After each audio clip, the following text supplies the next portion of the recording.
پہلے انبیاء کی امتیں بھی کسی نہ کسی شکل میں عید منایا کرتی تھیں۔ حضرت آدم علیہ السلام کی امت اس دن عید مناتی تھی جس دن حضرت آدم علیہ السلام کی توبہ قبول ہوئی۔ حضرت ابراہیم علیہ السلام کی امت اس دن عید مناتی تھی جس دن حضرت ابراہیم علیہ السلام کو نمرود کی آگ سے نجات ملی۔ حضرت یونس علیہ السلام کی قوم اس دن عید مناتی تھی جس دن حضرت یونس علیہ السلام مچھلی کے پیٹ سے نجات پائی۔ حضرت عیسیٰ علیہ السلام کی قوم اس دن عید مناتی تھی جس دن آسمان سے مائدہ اترا۔ اہل عرب سال میں مختلف تہوار مناتے تھے جن میں شراب نوشی، جوا، شعر و شاعری اور رقص و سرور کی مختلف محفلیں سجائی جاتی تھیں۔ یہ اسلام کا فیضان ہے کہ اس نے مسلمانوں کی خوشیاں منانے کو ایک پاکیزہ ڈھانچے میں ڈھال دیا۔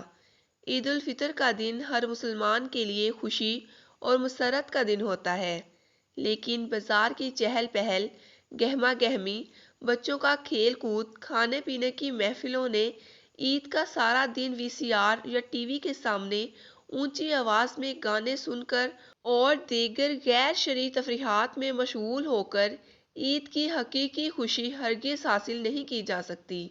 اللہ تعالیٰ نے عید کی حقیقی خوشی عطا فرمانے سے پہلے رمضان کے روزے فرض کیے، ایک ماہ تک دن بھر کھانے پینے سے روکا، نفس کی مخصوص خواہشات پورا کرنے سے منع کر دیا۔ مقصد یہ تھا کہ لعلکم تتقون، تاکہ تم پرہیزگار ہو جاؤ۔ جب اللہ تعالیٰ کے حکم کو اس کے حقوق و آداب کے ساتھ پورا کر دیا تو روزے دار کے دل میں نور تقویٰ پیدا ہو گیا۔ اسی عظیم نعمت کا شکر ادا کرنے کے لیے مسلمان عظیم اجتماع کے ساتھ 2 رکعت نماز عید پڑھ کر شکر خداوندی ادا کرتے ہیں، غربا کو صدقہ اور فطرانہ دیتے ہیں تاکہ روزے دار اپنے روزے کی کوتاہیوں کو مٹانے کے ساتھ ساتھ محتاج افراد کو بھی عید کی خوشیوں میں شامل کر سکے۔ اسی حقیقی خوشی کا لطف وہی خوش نصیب روزے دار جانتا ہے جسے اللہ تعالیٰ نے رمضان کے مکمل روزے رکھنے کی توفیق عطا فرمائی۔ اس عید کا نام رسول اللہ صلی اللہ علیہ وآلہ وسلم نے عید الفطر رکھا، یعنی روزہ کھولنے کی عید۔ اب جس شخص نے روزہ رکھا ہی نہیں، اسے روزہ کھولنے کی خوشی کیا ہوگی؟ دوسری طرف اگر روزہ رکھنے والوں نے اپنے دل کی ناجائز خواہشات کو پورا کر کے عید کو منایا تو یہ اس بات کی علامت ہے کہ رمضان المبارک کے روزے رکھ کر اپنے نفس کی تربیت نہیں کر سکا، اس کا دل نور تقویٰ سے خالی ہے، وہ شخص عید کی خوشیوں میں مشغول رہتا ہے۔ رسول اللہ صلی اللہ علیہ وآلہ وسلم نے خوشی کے یہ لمحات کیسے گزارے؟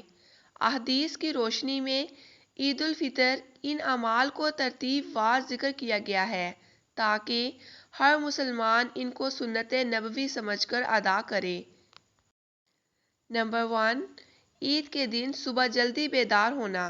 نمبر 2، مسواک کرنا۔ نمبر 3، غسل کرنا۔ نمبر 4، عمدہ کپڑے پہننا جو بھی پاس موجود ہو۔ رسول اللہ صلی اللہ علیہ وآلہ وسلم عید کے دن خوبصورت اور عمدہ لباس زیب تن فرماتے۔ نمبر 5، عید کے دن شریعت کے موافق آرائش کرنا مستحب ہے۔ یہاں یہ بات یاد رہے کہ لوگ عید کے کپڑوں کا بہت اہتمام کرتے ہیں، حتیٰ کہ قرض لے کے نئے کپڑے بنواتے ہیں۔ اس کی بھی کوئی اصل نہیں، بلکہ سنت یہ ہے کہ ہر شخص کے پاس موجود جو بھی کپڑے ہوں وہ ان میں سے اچھے کپڑے پہن لے۔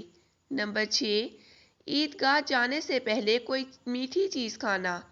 رسول اللہ صلی اللہ علیہ وآلہ وسلم کی عادت کریمہ تھی کہ عید الفطر کے دن عیدگاہ جانے سے پہلے چند کھجوریں تناول فرماتے تھے۔ ان کی تعداد طاق ہوتی، یعنی 3، 5، 7۔ نمبر 7، عیدگاہ جانے سے پہلے صدقہ دینا، یعنی فطرانہ دینا۔